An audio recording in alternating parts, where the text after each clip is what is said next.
According to a Pew Research poll, Mexicans are the largest population of Hispanic origin living in the United States. They account for 62% of the U.S. Hispanic population. Matt Pearl takes a look at one Mexican American in particular who worked tirelessly to make a better life for not only those of Mexican descent, but also for the nearly 16 million Americans currently represented by a union.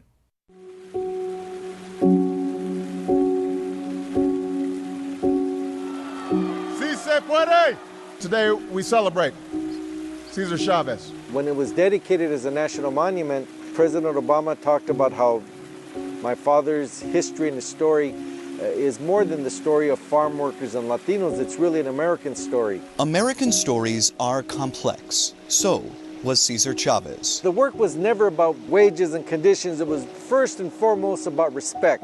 Paul Chavez tells of following his dad to marches and boycotts. In the 60s and 70s, his father was a leader for farm workers, establishing a union, organizing strikes and protests, and fighting for rights for those who had been denied them. People would work their entire lives, and when their bodies broke down and they were no longer able to work, they had nothing to fall back on. He gave hope and inspiration to people that were in short supply of it.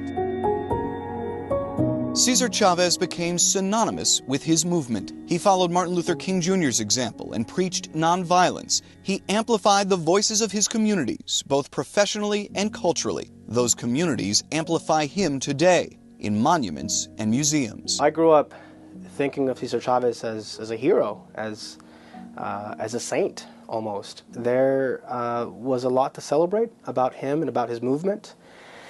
And there was a lot to critique. Eladio Bobadilla is a history professor in Kentucky and one of a growing set of voices urging Americans to see a more complicated version of Chavez, beginning with his stance against undocumented immigrants. And things got really ugly. I mean, at one point, Cesar Chavez and his union created their own border patrol, the so-called wet line, in 1973. Immigrants were being beaten, they were being turned over to immigration authorities, and that really bothered a lot of people. Chavez even used a slur we won't repeat, one he stopped using after pressure mounted. And he understood, I think, eventually that going after immigrants made no sense. He was effectively going after the same people he was supposed to represent. To think of Chavez in one-dimensional terms was doing no one any favors.